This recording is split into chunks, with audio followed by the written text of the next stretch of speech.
Good Maven Morning. Hey, girl. Hey. If you don't know me, I am Olivia Denton Thomas, the brand counselor, helping you go from hustling to wholeness with brand strategy. And it is a lovely Wednesday. So I'm excited because I just said Wednesday. I usually stutter on that part and say, Monday, because Maven Mondays used to be the thing. Um, but I'm just excited in general because I think this is a great topic. Um, because this is something, all of these are very near and dear to my heart whenever I talk about something at all, because they are from experiences that I have either had or I am either working through. And, this is kind of my building in public. Um, to just kind of tell you the truth about how weird it is to transition from being what I would consider a good girl into a founder and a CEO, right? I think we constantly think about this idea of being a founder um, as not for us. That was actually a conversation I had with a group I spoke to the other day. Like, are you a founder or are you a business owner? What do you consider yourselves? And a lot of them said, "Oh, I'm a business owner." And I was like, "Oh man, that's cool." Um, and I understand why you would say that, right? You take ownership of something and you move it forward, and it sounds really good. But I think the mindset around being a founder is recognizing that you are foundational to all of the things of the business, to the identity of the business, to the life of the business going forward, which is amazing, right? But because so many of us aren't used to being the founder of things in our lives or behaviors in our lives, um, it feels weird, which is how we get to this the reason you're not being seen. So that is a complaint that I hear often, because it's like, well, I have this thing, I've built it, and nobody's coming. But the thing is amazing. Obviously, the thing is absolutely amazing, because you're amazing and I believe in you. But the reality is, you can build it, and if nobody sees it, nobody sees it. There's no way for them to actually come to it if you've never drawn them a map. So, one of the things that tends to prevent our visibility is this idea of being liked and palatable. So, for a lot of us growing up, um, it was this idea of being seen and not heard. Or if you do good things, the good things are going to speak for themselves, and people will automatically have an understanding of how good and valuable you are because of the good things that you do for other people. And yes, in a way, this is absolutely true. When you do good things, you project value that you can bring into the world, which is amazing. You're a genius, once again. So it is going to come very natural to you to be a problem solver, to be someone who does good things, because that's just the way you think. You can see the solution in whatever is going on around you. So you will naturally bring to life something that is going to support other people. That is awesome.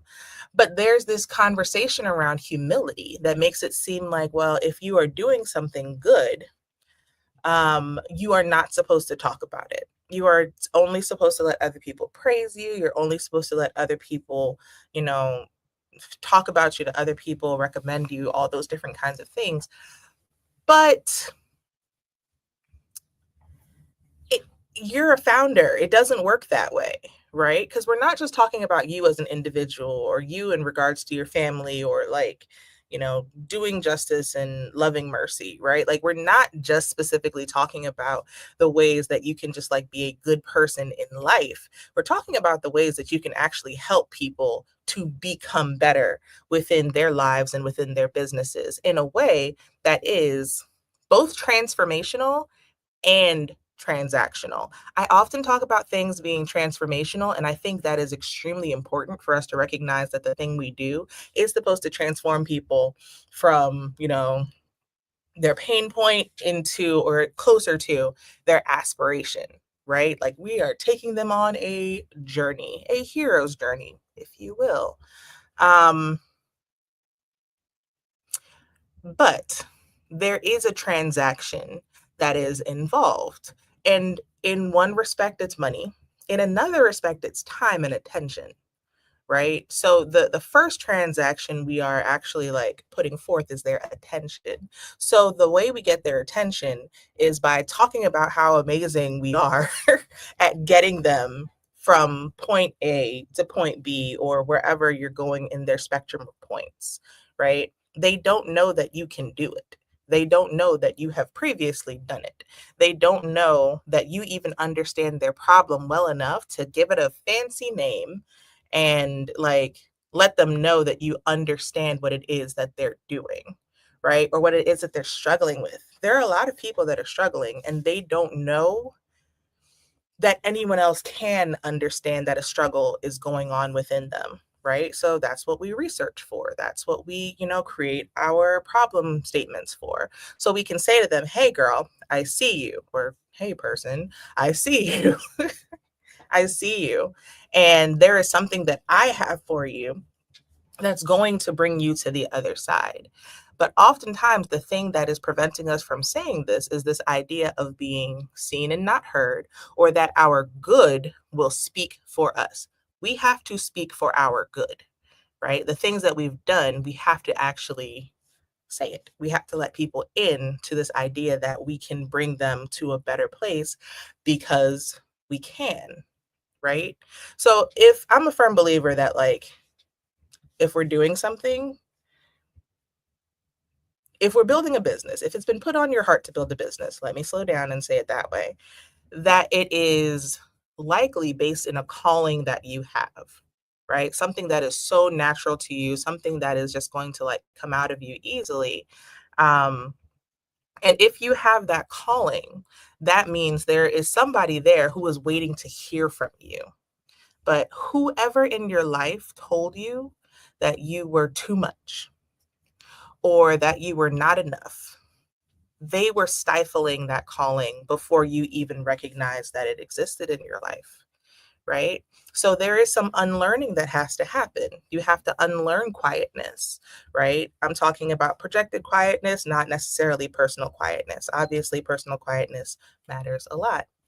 But this idea that maybe you talk too much, I hear that one. I've heard that one where it's like, oh my gosh, you're just so like you're too deep. Like, why are you so deep? Um, but that's what my audience needs, right? So if I were to listen to every single thing that somebody said negative about me, where it's like, oh man, like you're so deep.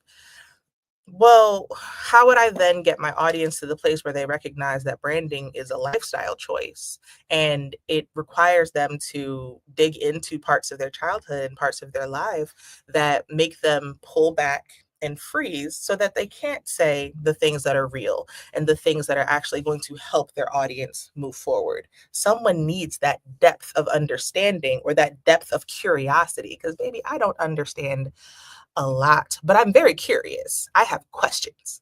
Um, Someone needs that depth of curiosity for me to help them walk toward whatever it is that they're trying to accomplish in their own lives, like amplifying their own calling, right? Um, so yeah, we're used to, especially so a lot of my clients leave their corporate or organizational positions. So they're used to helping quietly. They're used to being like the best thing no one knows exists because they're doing it in the name, in the brand name of someone or something else. So helping quietly is just a part of the gig, literally, right? You get your high fives and smiles because you helped the team or because you said a thing and someone took your idea and now they're getting the high fives and smiles.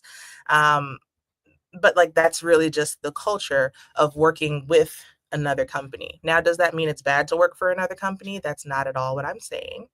I'm saying that in the transition to being a founder, you have to understand that you're not just helping an established brand, an established organization to do what their established brand would do.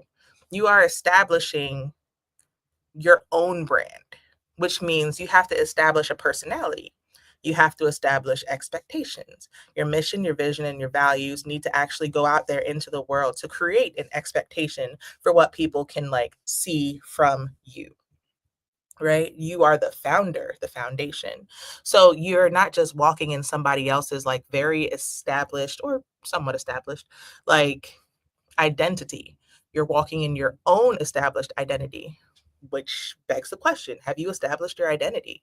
And on the one hand, I do mean branding. On the other hand, I mean you as a person, right? Are you walking in enough integrity that you are willing to show up out into the world? So, integrity being um, you are in alignment, right? You are integrated. The things that you say, the things that you do, the things that you think are all working together. This calls in the right clients. This calls in the right partnerships. This calls in the right investors if you're going in that direction. But if you don't actually know yourself, if you don't actually, and if you're not on a journey to discovering yourself, this isn't me saying like, if you don't currently know yourself, but if you don't take understanding yourself seriously, right, you will probably never get to the point of having like a fully integrated and intentional like brand. Like I always ask my clients if they're in therapy. I always like ask my clients if they're in therapy because sometimes like a lot of this will shake up parts of you. Entrepreneurship, I say that I think I say this every week. Entrepreneurship, marriage, or relationships and kids, they will rock your world because they're going to bring to the surface the things that you didn't know were unhealed, or unhinged, right? Like there are some things that you call your values that are just hypervigilance.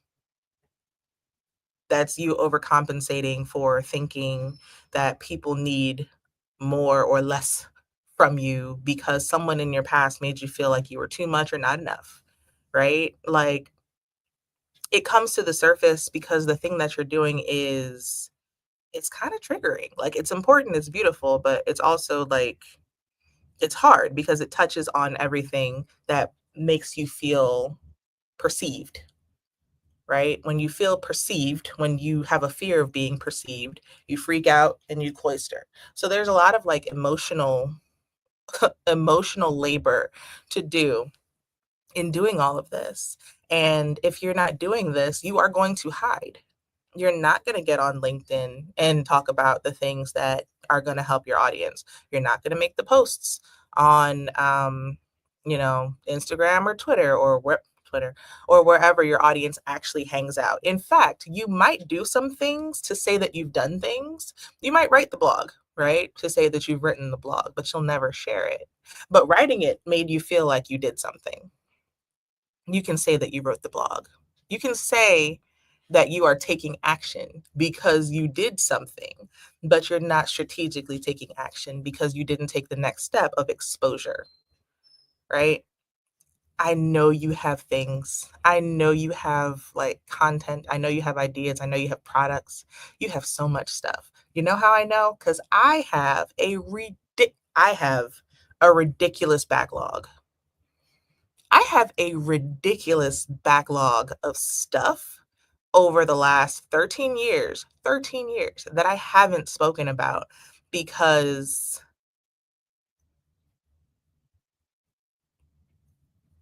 visibility was scary, because being perceived was scary, because this idea of putting myself out there for someone to judge and tell me that I'm not perfect was absolutely frightening, right? Or to tell me that like, I don't know, just any number of things. People say a lot of things. Um, People say so many things. And that's none of your business, right? Because that's performative usefulness. That's when you're trying to that's when you're trying to fit in the schema that everyone has for you, but the reality is everyone is not your audience. So you have to get very clear, especially on these internet streets, of who specifically you are talking to and who you care to respond to you. Because someone might respond to you who is not your people, and they might respond in a way that's vitriolic because they can't see it, they can't understand it. And that's hard and that's scary. But the right person also might see it, and they might take action in ways that you would need them to take action. A lot of people will look at the comment sections or the likes and say, like, oh, well, people aren't seeing it. But oftentimes, in a weird way, the people that are going to care are just kind of waiting to see if you're actually consistent and you really mean what you're saying. Right now, everybody has ChatGPT. Everyone has AI. Everyone has access to the wide world of knowledge that the internet provides, and the shortcuts to get it, because you can literally type a query and it can generate research for you. And it's like amazing research. It can do that. So to see if someone is real,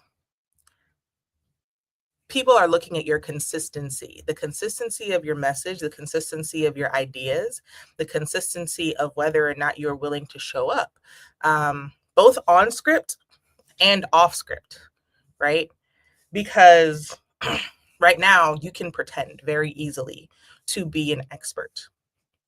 People want to know that you actually have expertise and that you have curiosities, because expertise isn't knowing the answers, it's knowing how to ask the right questions. If like catch that. Expertise is not having the answers. It's knowing how to ask the right questions. Not even necessarily how to find the answers, but what kinds of questions, what depth of questions are you actually asking? Because you, as an expert, see the spectrum of understanding within your field that other people cannot see. You are a scientist in your thing. So being able to present that information to other people in simple terms is going to help them to understand that you really are that girl and that they need to work with you. So show up, right? Like you're thinking about the ways that people aren't coming to you, but you are not coming to yourself. Like you need to actually show up as yourself out in the world. I'm talking about the internet, but I'm also talking about in the places where your people exist in the real world as well, right? Like building your ecosystem is understanding where they hang out, like what they do on weekends, what conferences they go to, what tools and resources they use, and showing up in the places where those things are presented to the people, um, as well. So the internet is great corroboration that you are an expert, and then also showing up in person is a great way to build relationships. All of these things are just relationships, relationships that transact into transformations. So stop worrying about being liked. stop stop worrying about being liked. Not everyone's going to like you. A part of branding, and I think I've been saying this for the past year, maybe 2 years. A part of branding, a big part of branding is repulsion. Repulsion is a huge part of branding, because that means that you are saying something so strongly with such conviction that someone can be like, oh my gosh, that's not for me. Which means the polarity of that is someone else can say, oh my gosh, that is absolutely for me. So if you're so worried about being liked more than being visible or being like appropriately useful, then you are not going to show up with the vim and vigor that you need to actually connect with the people who need you, right? So people are going to dislike you. It's going to happen. People are going to dislike you. And on the other side, people are going to absolutely love you. So right now, Tabitha Brown is I find it interesting because she's talking about the whole Target thing once again, because her stuff was in Target. They were a huge partner of hers. And the other day she made a video talking about like bestsellers and how like a lot of people, best-selling books, bestsellers on the best-selling list, and how a lot of Black people are affected by the Target boycott, because their things are no longer coming to Target. Like their things are no longer in those places that are like larger retailers that give them the distribution. That makes a lot of different things possible. And to that, she said, make sure you still buy with these authors. Make sure you know where you can get their product. Make sure you go to their website and buy directly. So, because of this, people are responding and saying, like, oh my gosh, why is she saying that? Which is crazy, which is like, to me, it's crazy. Because what she's saying is like, some people are affected by the boycott, so make sure you're still supporting them. But I think what other people heard was the hate that they wanted to hear, right? Sometimes people just want to hate, and that has nothing to do with the truth of whatever you're saying, right? Sometimes people really just have no desire to continue going with like the greatness that you have inside of you, because for whatever reason their love literacy is very low, right? They can't really understand what it is that you're saying because they want to operate in like lack. They want to operate in lack. So if you're creating something, you're abundant. If you're creating for something for people who have aspirations, they are abundant. So when you put things out into the world and you say, hey, here's some abundance for you, people who don't understand abundance will say, that's crazy. I could never support that because that's unrealistic. That's unrelatable.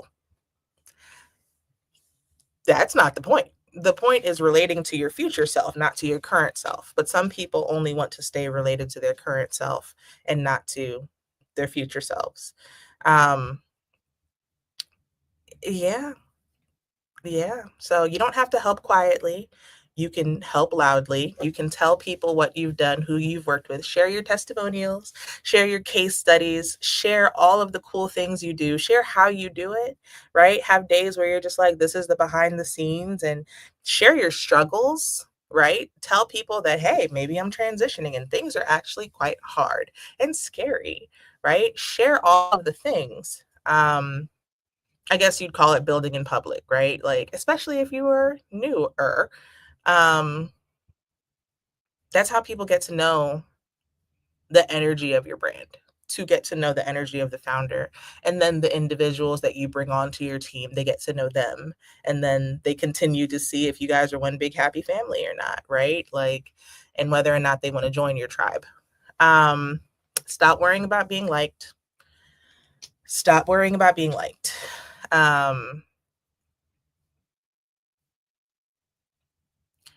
Create, my husband says this, create for the people that love you, right? Create for the people that love you instead of trying to get people that don't love you to love you, right? There's someone out there who is waiting for it and they already love you before they have even met you. Create for those people, project for those people, right? Like be visible to those people so they can find you. And stop trying to protect other people's comfort. Other people want you to relate to them. You can't relate to everybody. That's not for you. It is not for you to come to everybody's level. First of all, that's tiresome.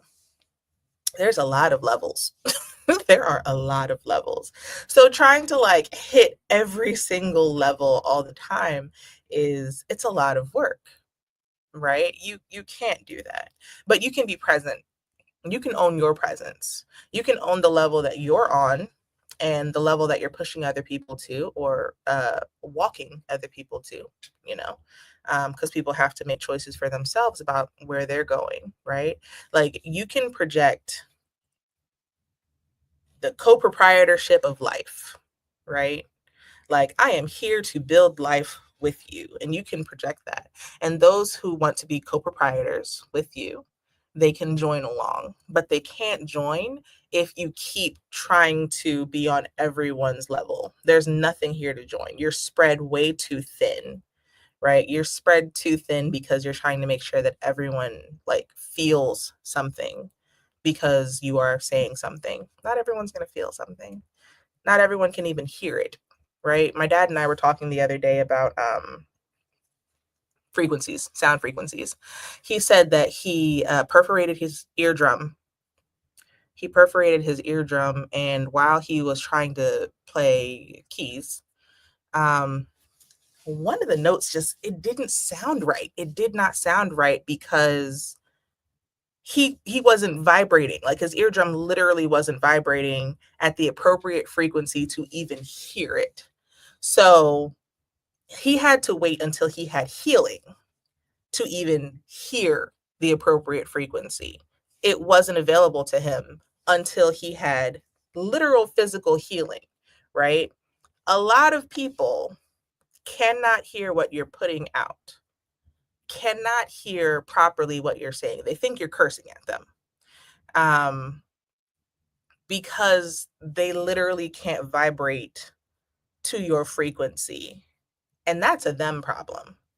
You can't heal them to bring them to what it is that you have going on. You can invite them though. You can absolutely invite them. And when they say yes, that's awesome. When they curse you out, that's awesome.